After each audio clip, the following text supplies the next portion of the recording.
You, John Fitzgerald Kennedy, do solemnly swear.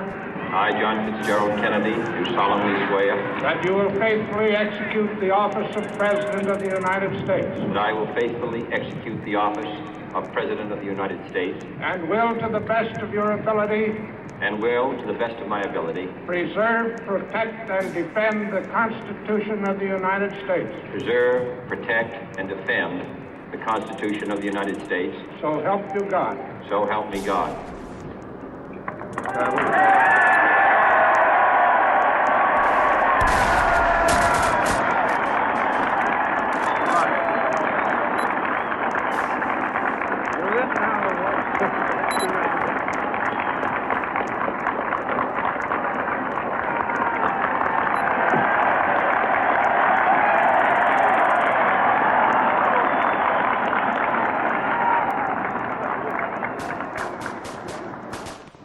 Vice President Johnson, Mr. Speaker, Mr. Chief Justice, President Eisenhower, Vice President Nixon, President Truman, Reverend clergy, fellow citizens.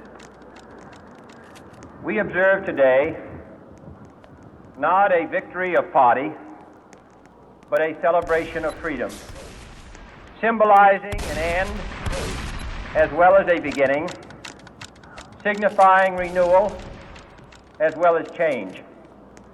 For I have sworn before you and Almighty God the same solemn oath our forebears prescribed nearly a century and 3/4 ago. The world is very different now, for man holds in his mortal hands the power to abolish all forms of human poverty and all forms of human life. And yet the same revolutionary beliefs for which our forebears fought are still at issue around the globe. The belief that the rights of man come not from the generosity of the state, but from the hand of God. We dare not forget today that we are the heirs of that first revolution. Let the word go forth from this time and place to friend and foe alike that the torch has been passed to a new generation of Americans born in this century, tempered by war, disciplined by a hard and bitter peace, proud of our ancient heritage, and unwilling to witness or permit the slow undoing of those human rights to which this nation has always been committed and to which we are committed today at home and around the world.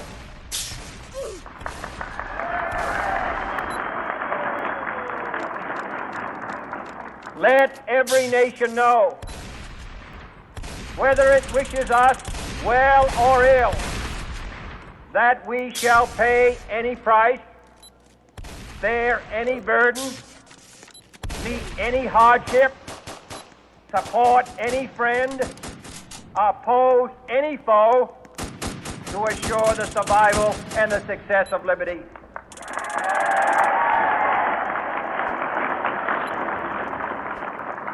This much we pledge and more. To those old allies whose cultural and spiritual origins we share, we pledge the loyalty of faithful friends. United, there is little we cannot do in a host of cooperative ventures. Divided, there is little we can do, for we dare not meet a powerful challenge at odds and split asunder. To those new states whom we welcome to the ranks of the free, we pledge our word that one form of colonial control shall not have passed away, merely to be replaced by a far more iron tyranny. We shall not always expect to find them supporting our view, but we shall always hope to find them strongly supporting their own freedom, and to remember that in the past, those who foolishly sought power by riding the back of the tiger ended up inside.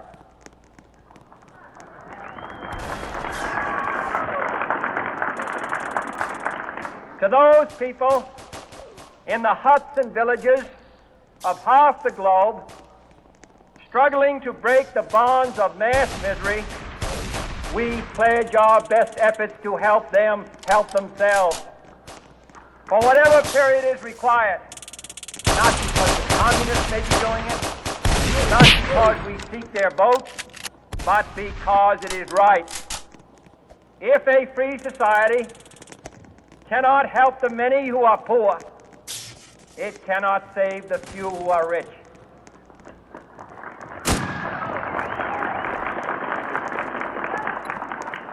To our sister republics south of our border, we offer a special pledge to convert our good words into good deeds, in a new alliance for progress, to assist free men and free government in casting off the chains of poverty.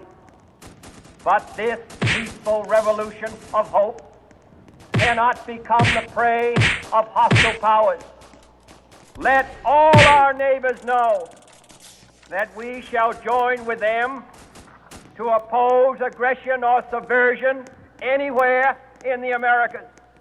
And let every other power know that this hemisphere intends to remain the master of its own house.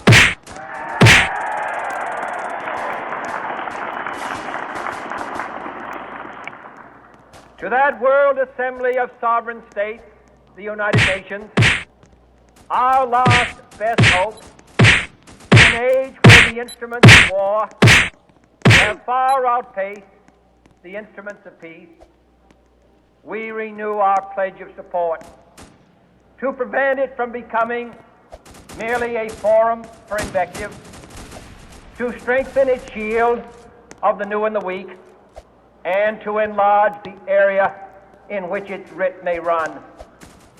Finally, to those nations who would make themselves our adversary, we offer not a pledge, but a request that both sides begin anew the quest for peace. Before the dark powers of destruction, unleashed by science, engulf all humanity in planned or accidental self-destruction, we dare not tempt them with weakness, for only when our arms are sufficient beyond doubt can we be certain beyond doubt that they will never be employed.